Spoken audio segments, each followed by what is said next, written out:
Hey Dennis, how are you doing? Are you busy? Yeah, a little bit. Sorry, I just confused about our project yesterday. And I think I got error while I running this script. Can you help me? Sure. Which part that make you confused? About this script. Can you explain this part? Sure. I created this script to connect the login file with the main file. In this part, I got error. And I got this message. Hmm.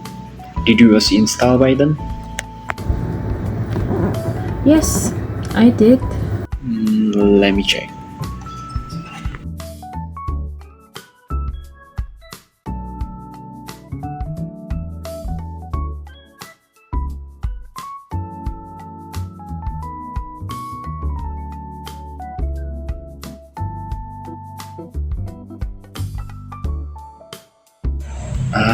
I see why you got that error. Seriously, did I missing some part? Yeah, you forgot to rename this part to your main file. The script connect to your main file, and after I check, this is another file that doesn't have Python. That's why you get the error. I'm sorry, I didn't realize. Is there anything else? You also forget to create this function in the main file section, so that the file section I created was not called when running it. Okay, noted. So far, that's all I got from your script that make this program error when run. Okay, thank you, Dennis. You're welcome. Also, what time are you coming to campus later? I think around 7 p.m. Why? Can I ask you to bring some food? Sure, which one? I think those and coffee will be delicious. Okay, I will bring it for you later.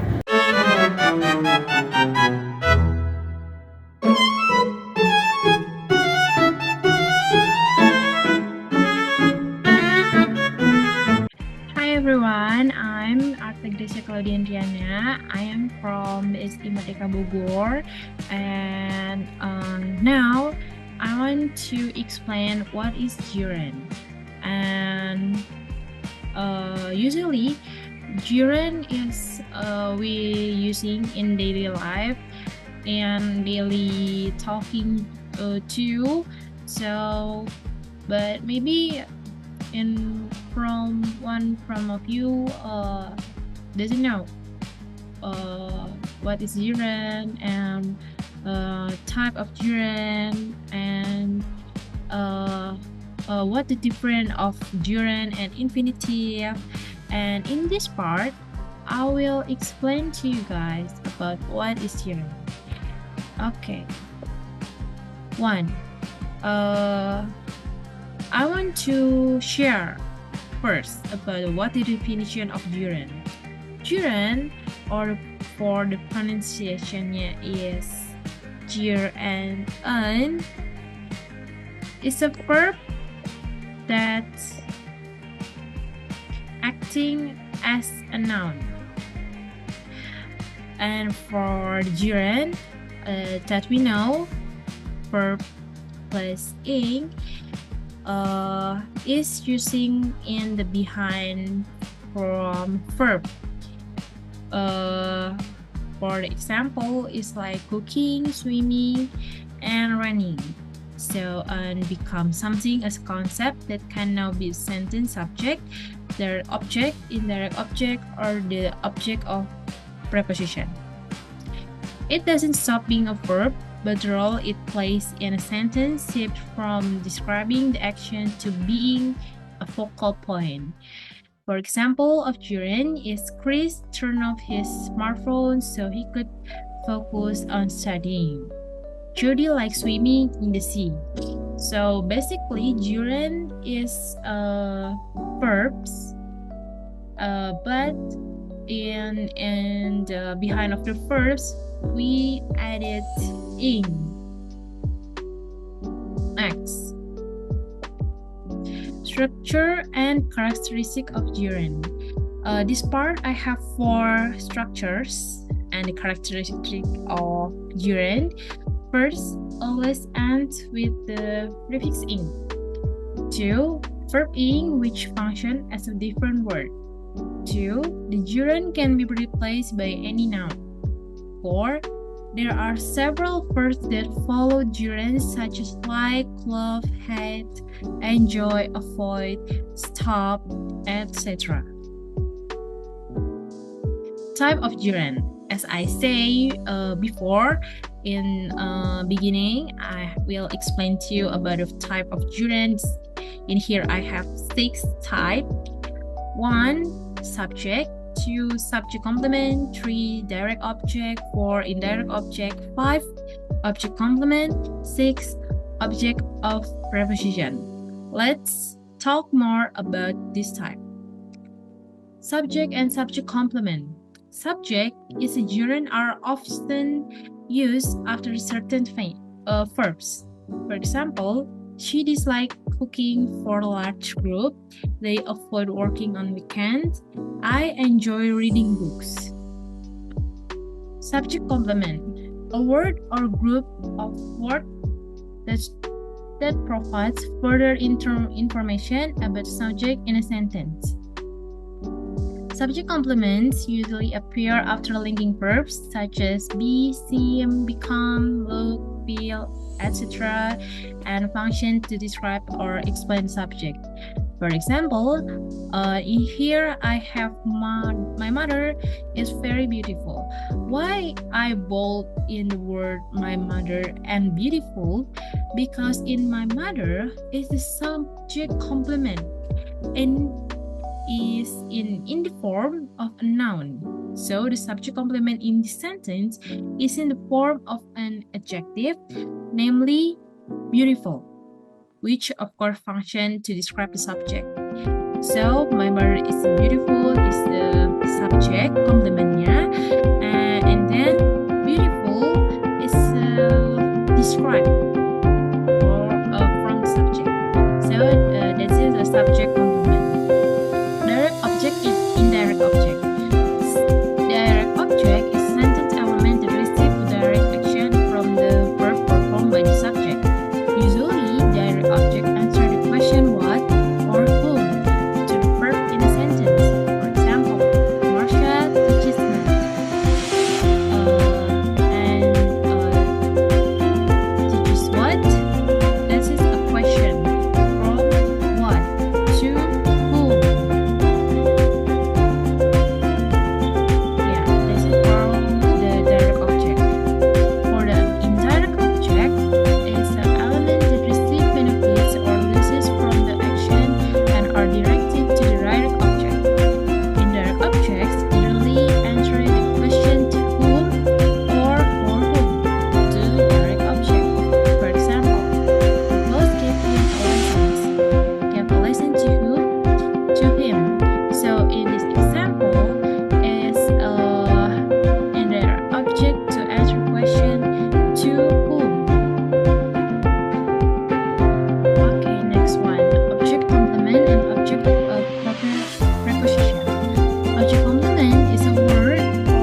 Formula 1 is simple gerund, using verb and ing. For example, move it like playing ball on a field. Cooking is my favorite and my hobby. So in here, for the simple gerund from the verb plus ing is playing and cooking. 2. Perfective gerund, having plus verb 3. Having finished his homework, he went out to play. 3. Perspective passive gerund, having plus been plus verb 3. The project was delayed, having been postponed multiple times. 4. Passive gerund, being plus verb 3. Being praised by his lecturers made me feel happy. I dislike being ignored during meetings. Now, I want to explain to you guys about the difference between gerund and infinitive. For gerund, verb ing is a function as a noun. Gerund 2 can be the object of a preposition, whereas the infinitive cannot. Gerund is used to express skill or completed actions. For example, I enjoy reading a book, and she is a good painting at painting. For the infinitive, in infinitive we're using to plus verb as a formula and after function as a goal or hope. In infinitive 2, we use to express abstract or new actions that will be carried out. For example, I want to read a book and I would like you to pick me up tomorrow. So we can see in the both gerund and infinitive is very different from the formula where gerund using verb ing as a function as a noun and infinitive is using to plus verb, and for the function is often used as a goal or hope. Conclusion of gerund. 1. Meaning of gerund. A gerund is a form of a verb that functions as a noun. What is gerund used for? Used as a subject, object, or after preposition. Gerunds are very useful in communication because they allow us to express activities or habits consistently and make it easier to construct more varied sentences. Okay, that's it for me. I would like to say sorry if I have bad words or what I say is hurting you guys, and thank you for watching and